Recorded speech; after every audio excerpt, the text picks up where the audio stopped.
ஆச்சு? பாத்து புரியுது. வாங்க. என்னம்மா ஆச்சு காலுக்கு? ஏன் நொண்டி நொண்டி வரீங்க? சின்ன அடிதான். காலை காட்டுங்க. காலை இடிச்சுக்கிட்டேன், அடிபட்டுருச்சு. ஐயோ, என்னம்மா ரத்தமா வருது? இருங்க, ஒரு நிமிஷத்துல வரேன். அம்மா, மருந்து எடுத்துட்டு வந்திருக்கம்மா. காலை காட்டுங்க. அதெல்லாம் வேண்டாம் மயிலு, வேணாம். தானவே சரியாயிடும். காலை தூக்குங்கம்மா.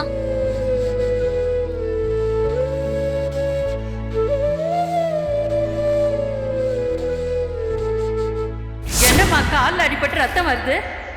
புள்ள வேற வெளியூர் போயிருக்கான்.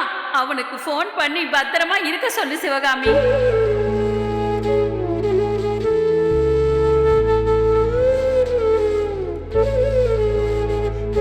என்னம்மா, ஏன் அழுகுறீங்க? ரொம்ப வலிக்குதா? டாக்டர் கிட்ட வேணா போலாமா? அதெல்லாம் ஒண்ணு வேண்டாம். வேண்டாம்லாம் சொல்லாதீங்கம்மா. ரொம்ப வலிச்சா ஹாஸ்பிட்டலுக்கு போவோம். கோயிலுக்கு தானே போனீங்க, அங்க எப்படி அடிபட்டுச்சு? கோயில்ல தான் அடிபட்டுச்சு. அதுதான் எனக்கு மனசு தாங்கல. அந்த கடவுள் என்ன நினைச்சிட்டு இருக்காருன்னே புரியல.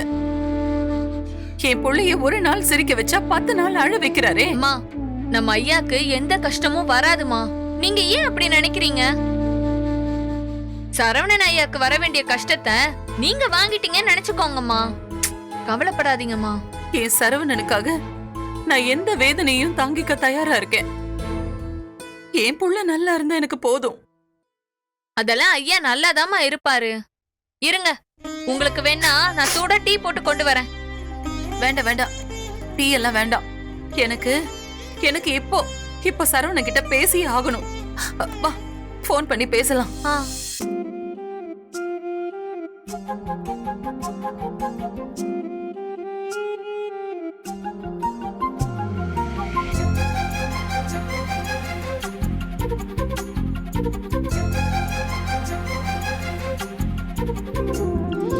ஓடி அருவி கொட்டுதே அடிய மேல, அது தேடி உசுர முட்டுதே நெதம் ஒன்னால.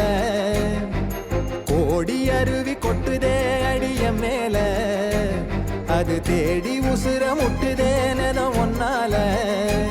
மலக்கோவில் விளக்காக ஒளியா வந்தவளே, மனசோட தொலை போட்டு எனையே கண்டவளே.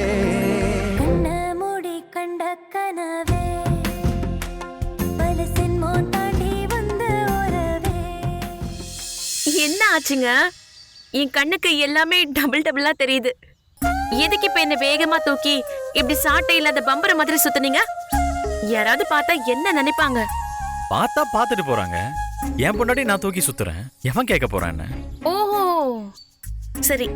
என்ன விஷயம்? ஐயா ரொம்ப சந்தோஷமா இருக்கீங்க. ஃபுல் ஃபார்ம்ல இருக்கிற மாதிரி தெரியுது.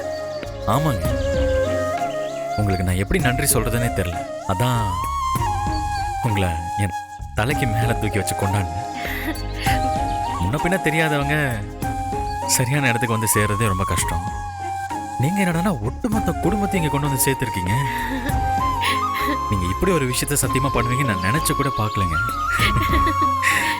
நீங்க ரொம்ப பெரிய புத்திசாலிங்க.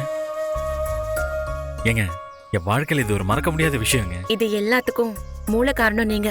நானா? நான் எப்படிங்க?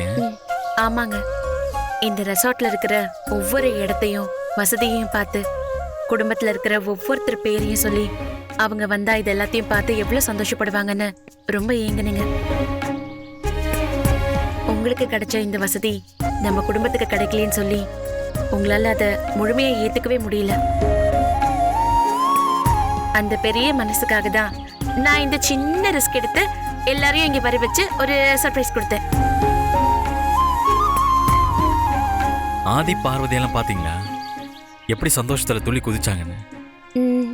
அவங்களுக்கு இந்த மாதிரி இடத்துக்கெல்லாம் போகணும், நல்லா ஊரை சுத்தணும்னு ரொம்ப நாள் ஆசைங்க. நம்ம குடும்பம் இருக்கிற நிலைமையில இதெல்லாம் அவங்களுக்கு கிடைக்காமலே போயிடுச்சு. இது எல்லாமே உங்களால தாங்க. அவங்க எல்லாரும் சந்தோஷமா இருக்கிறதுக்கு காரணம் எல்லாமே சாத்தியமானது உங்களால தான். இதெல்லாம் ரொம்ப நாளா என் கூட ஒட்டிக்கிட்டு இருந்த ஒரு ஆசை. ஒரு வழியா என்னோட கடனை நீங்க தீர்த்து வச்சிட்டீங்க. என்ன இங்க பாருங்க, போட்டியில ஜெயிக்கிறதுக்கு மனசுல அமைதி ரொம்ப முக்கியம். மனசுல பாரத்தோட கலந்துக்கிட்டா சரியா காம்படிஷன்ல நம்மளால ஃபோக்கஸ் பண்ண முடியாது.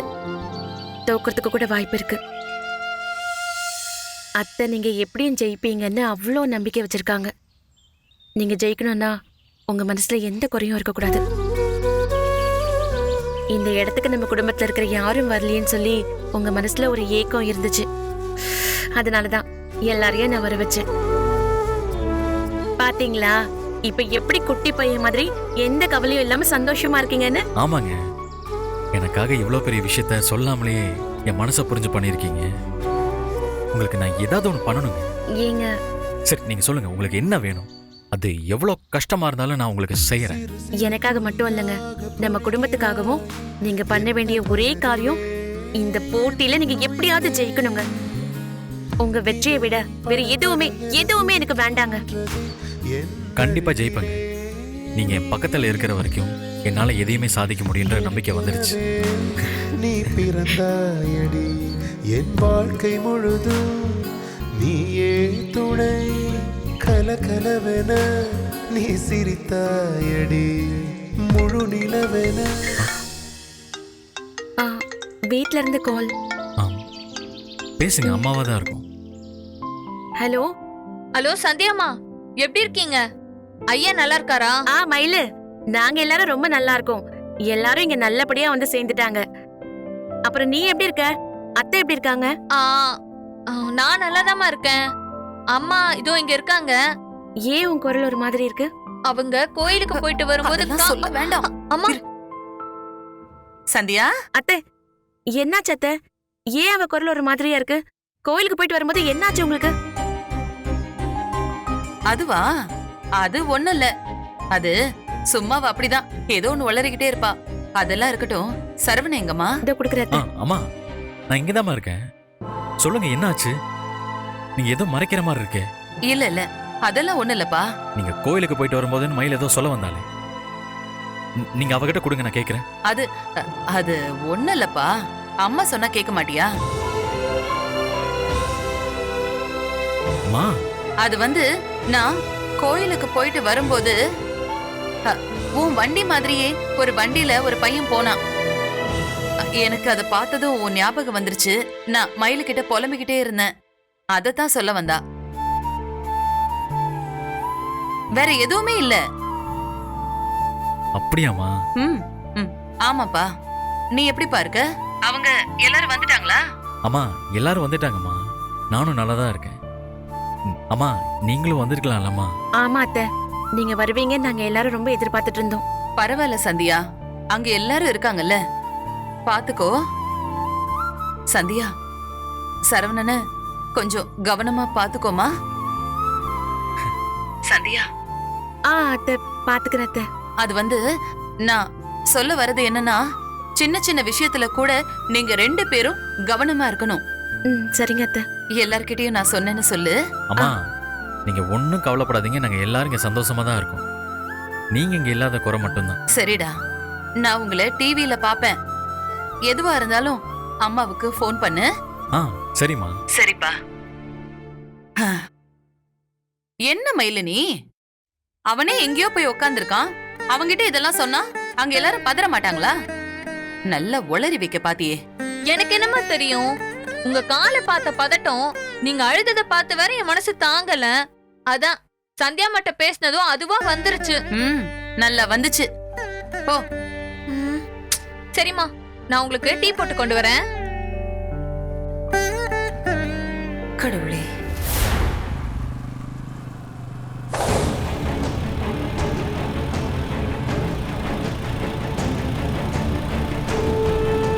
மச்சான், அவன் நேரா பார்வதி வீட்டுக்கு தானே போவான்.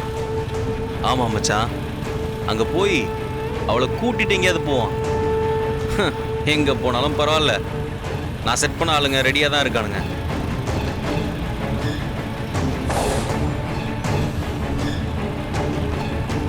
டேய் கொஞ்சம் ஸ்லோவா போட, அவன் பாத்திர போறான். டேய் இதுக்கு மேல ஸ்லோவா போக முடியாதுடா. அவன் வீடு கிட்ட வந்துட்டோம். இங்கதான் அவன் வீடு. டேய் என்னடா அவன் ஸ்ட்ரெயிட்டா போறான்? இது அவன் ஆபீஸ் போற வழிடா. பார்வதி வீட்டுக்கு இந்த பக்கம் தானே போகணும். மச்சான் ஒருவேளை பார்வதி ஆஃபீஸ் வர சொல்லிட்டு அங்கேருந்து பிக்கப் பண்ணிட்டு போறானா என்னமோ தெரியலையேடா.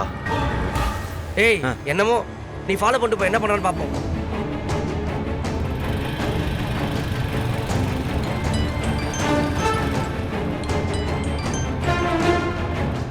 Hello sir. சார் ஆஃபீஸ் தான் வந்துகிட்டு இருக்கேன் சார். இன்னும் ஒரு 5 மினிட்ஸ்ல அங்கே இருப்பேன் சார். சரிங்க சார்.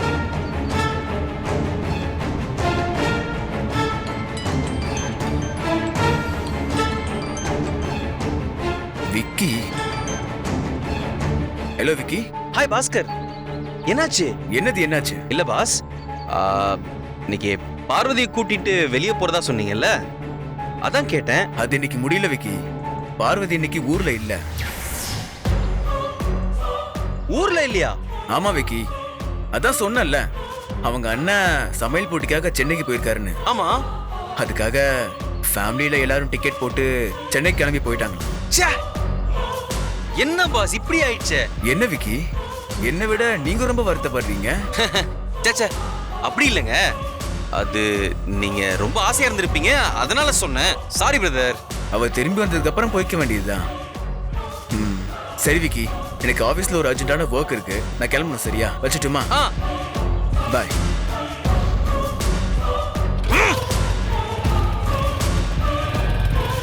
சொதப்பிரிச்சுடா. பார்வதி திடீர்னு வெளியே போயிட்டாலாம். ஏய் சரி விடுறா, அந்த பாஸ்கர் உன் கைக்குள்ள தானே இருக்கான், ஒரு பிரச்சனையும் இல்லை. நீ என்ன வேணா பண்ணலாம், வெயிட் பண்ணு. பிரியா, ஹலோ. எவ்வளவு நாளாச்சு உன் குரலை கேட்டு. எப்படி இருக்க? நான் நல்லா தான் இருக்கேன். நீ தான் என்ன சுத்தமா மறந்துட்ட. ஏய் ஏண்டி அப்படி சொல்ற? நான் எப்படி உன்னை மறப்பேன்?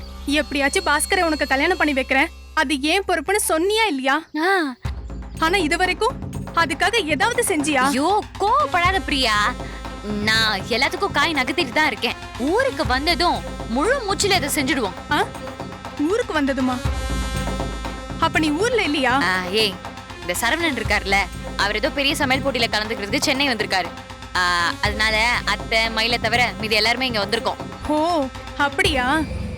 சந்தியா வந்திருக்காளா? பின்ன அவ இல்லாமலா, எல்லாருமே தான் வந்திருக்கோம்.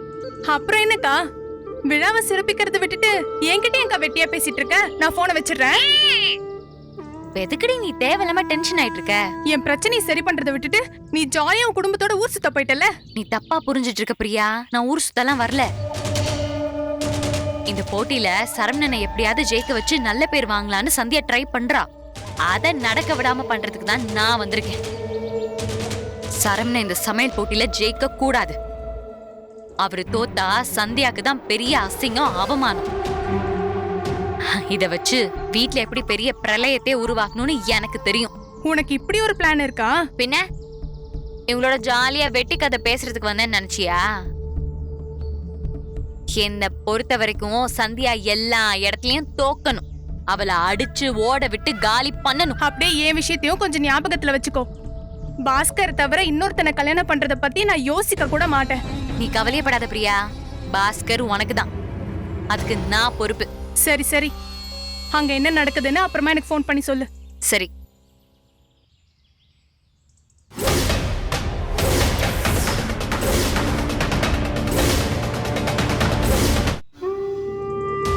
என்னங்க, சந்தியாவை காலி பண்ணணுமா? இல்லையே, அப்படிலாம் ஒண்ணும் இல்லையே. நீங்க இப்படி பேசுறீங்க? ஹலோ, ரொம்ப பயப்படாதீங்க. நீங்க பேசுனதெல்லாம் நானும் கேட்டேன். அதான் தெளிவா சரவணன் மேல பழிய போட்டு அத வச்சு சந்தியாவை காலி பண்ணணும்னு பக்காவா ஸ்கெட்சோட வந்திருக்கீங்களே. பை தி வே, என்னோட பேரு சல்மா. நான் இந்த போட்டியில one of the contestants. Hi. நீங்க? அண்ணா சரவணனோட தம்பி செந்தில் இருக்கார்ல, அவரோட ஒய்ஃப். ஓகே. ஏற்கனவே உங்களுக்கும் சந்தியாவுக்கும் பல பஞ்சாயத்து இருக்கும்னு நினைக்கிறேன். எனிவே, ரொம்ப பயப்படாதீங்க. இந்த விஷயத்த நான் சந்தியா கிட்டயும் சரவணன் கிட்டயும் சொல்ல போறதில்ல. ஏன் தெரியுமா? ஏன்? எனக்கும் சந்தியாவை பழி வாங்கணும். அவர் இந்த போட்டியில தோக்கணும். ஏன் அப்படி நினைக்கிறீங்க? ஏன்னா அவ என்ன அசிங்கப்படுத்திட்டா, அதுவும் எல்லாருக்கும் நடுவுல வச்சு கேவலப்படுத்திட்டா. ட்ரெஸ் ரொம்ப நல்லா இருக்கு, ஆனா உங்களுக்கு உங்க ஸ்கின் டோனுக்கு இந்த ட்ரெஸ் சூட் ஆகல.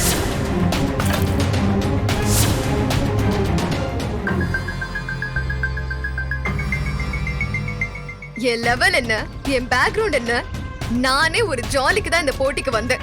ஆனா சந்தியா என்ன ரொம்ப அசிங்கப்படுத்திட்டா. அவளை பதிலுக்கு பதில் ரிவெஞ்ச் எடுக்காம விட மாட்டேன். அவ எப்பவுமே அப்படிதாங்க, தான் ஒரு மேதாவின்னு எப்பவுமே ப்ரூவ் பண்ணிட்டே இருப்பா. அதுக்காக சுத்தி இருக்க எல்லாரையும் மட்டம் தட்டுவா. அதெல்லாம் வீட்ல உங்ககிட்ட வேணா நடந்திருக்கலாம், என்கிட்ட அந்த கதையெல்லாம் நடக்காது. நான் எந்த எக்ஸ்ட்ரீம் வேணாலும் போவேன். சூப்பருங்க, நானும் அதுக்காக தான் தயாரா வந்திருக்கேன். அந்த சந்தியா அசிங்கப்படணும், அழுவணும். அதுக்கு ஒரே வழி, சரவணன் போட்டியில தோக்கணும். கவலைப்படாதீங்க அர்ச்சனா, நாம தான் கூட்டணி சேர்ந்துட்டோம்ல, அவளை வச்சு நசுக்கிடுவோம். நசுக்கிடுவோங்க. இன்னும் கொஞ்ச நேரத்துல ஆரம்பிச்சிருவாங்கல்ல? அப்படிதான் எனக்கும் தோணுது. மத்த ஊர்ல நடந்த தகுதி சுற்றுல ஜெயிச்சவங்க எல்லாம் இங்க வந்திருக்காங்க. ஆமா, நானும் பார்த்தேன். மதுரை, கோயம்புத்தூர், திண்டுக்கல்ல இருந்தெல்லாம் கூட வந்திருக்காங்க. அப்ப இந்த ரவுண்ட் கொஞ்சம் டஃபா இருக்குமோ? எப்படி இருந்தா என்னங்க, நாம நம்ம பெர்ஃபெக்ஷனை குடுக்கறதுல தான் இருக்கு. நான் நிச்சயமா அடுத்த ரவுண்ட் போவேன்னு எனக்கு நம்பிக்கை இருக்கு. யாருக்கு இங்க தோத்து போயிருவோன்னு பயம்லாம் இல்ல ஷல்மா. டஃபா இருக்குன்னு சொல்றது நம்மள நாமளே மோட்டிவேட் பண்ணிக்கிறதுக்காக தான். சரவணன் என்ன இன்னும் ஆளை காணோம்? நானும் அவங்கள காணாம தான் பாத்துட்டு இருக்கேன். வருவாங்க. போட்டி ஆரம்பிச்சு 10 நிமிஷம் கழிச்சு வருவாங்க. அவங்களுக்கு மட்டும் இங்க எப்பவுமே ஸ்பெஷல் பெர்மிஷன் தானே. ஏன் அப்படி சொல்றீங்க? ஏன் உங்களுக்கு தெரியாது? முதல் ரவுண்ட்ல கம்மியா டிஷ் செஞ்சதே அவர்தான். ஆனா அவரை மட்டும் அடுத்த ரவுண்டுக்கு செலக்ட் பண்ணாங்க. ரெண்டாவது ரவுண்ட்ல அவருக்காக வெயிட் பண்ணி தான் போட்டியே ஸ்டார்ட் பண்ணாங்க. இப்ப கூட பாருங்க, நம்ம கூட ஃபேமிலில 3 பேர் தான் அலௌடு.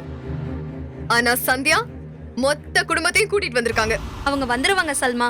உனக்கே சரவணன் சந்தியா மேல இவ்ளோ கோவம்? ஏங்க, நீங்க ஏதாவது சொல்லி விடாதீங்க. எனக்கு பர்சனலா அவங்க மேல எந்த பிரச்சனையும் இல்ல. ஆனா அவங்களும் நம்மள மாதிரி ஒரு போட்டிக்கு தானே வந்திருக்காங்க. அவங்களுக்கு மட்டும் என்ன ஸ்பெஷல் சலுகை? ஒரு கண்டஸ்டன்டா எனக்கு கோவம் வருது. நான் சந்தியா கிட்ட இத பத்தி கேட்டேன். அவங்க சொந்த செலவுல தான் எல்லாரையும் கூட்டிட்டு வந்திருக்காங்க. அவங்களுக்கு ஒன்னும் எக்ஸ்ட்ரா ரூம்லாம் இல்ல, நம்மள மாதிரி தான் அலாட் பண்ணிருக்காங்க. போட்டி பார்ஷியாலிட்டி இல்லாம நடக்கணும். எனக்கு அதுதான் வேணும். அந்த மாதிரி ஏதாச்சும் நடந்துச்சுன்னா நான் சும்மா இருக்க மாட்டேன். அந்த மாதிரி நடந்தா நாங்களும் யாரும் சும்மா இருக்க மாட்டோம்.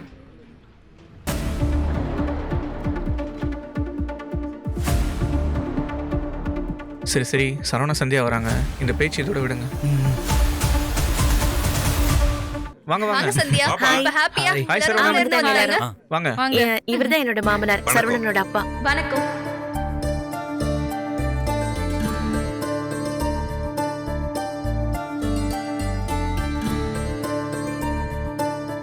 இவங்க தான் மத்த போட்டியாளர்களா?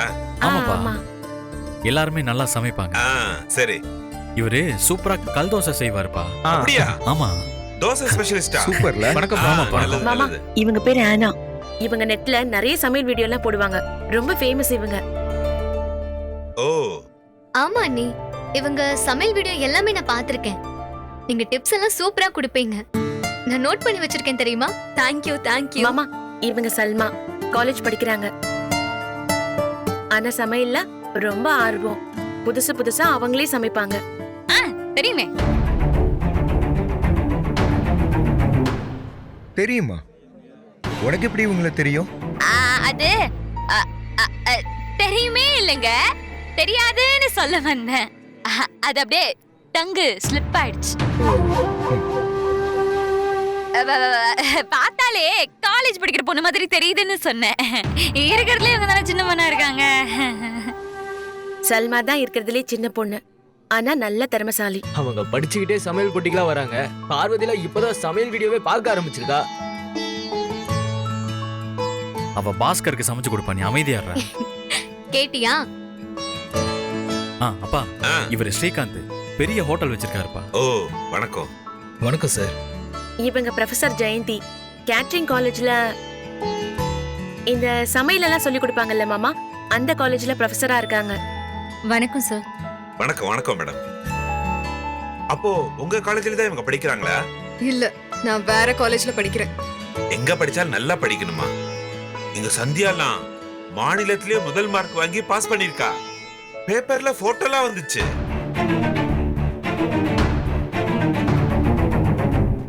போட்டிக்குன்னு வந்தாலும் நீங்க எல்லாரும் ஒத்துமையா இருக்கிறத பாக்கும்போது ரொம்ப சந்தோஷமா இருக்கு. உங்க குடும்பத்தை பார்த்தது எங்களுக்கும் ரொம்ப சந்தோஷமா தான் இருக்கு. இந்த மாதிரி கூட்டு குடும்பம் பார்த்து ரொம்ப வருஷம் ஆச்சு. அதனால என்னம்மா, எல்லாரும் ஒரு நாள் தென்காசிக்கு வாங்க. கண்டிப்பா வரோம் சார். சரவணா சமையல் டேஸ்ட் பார்த்துட்டோம். உங்க சமையல் எப்படி இருக்குன்னு பார்க்கணும்ல. ஏன் சார் சிரிக்கிறீங்க? எனக்கு சமைக்கலாம் தெரியாது, ஆனா சமைச்சு கொடுத்தா நல்லா ரசிச்சு சாப்பிடுவேங்க. அப்படியா? அதுக்கு தான் சார் ஆள் வேணும். என்ன செஞ்சு கொடுக்கறோன்னு கூட பார்க்காம அள்ளி வாயில போட்டு சரியா மென்னு சாப்பிட கூட டைம் இல்லாம முழுங்கிட்டு ஓடுறாங்க.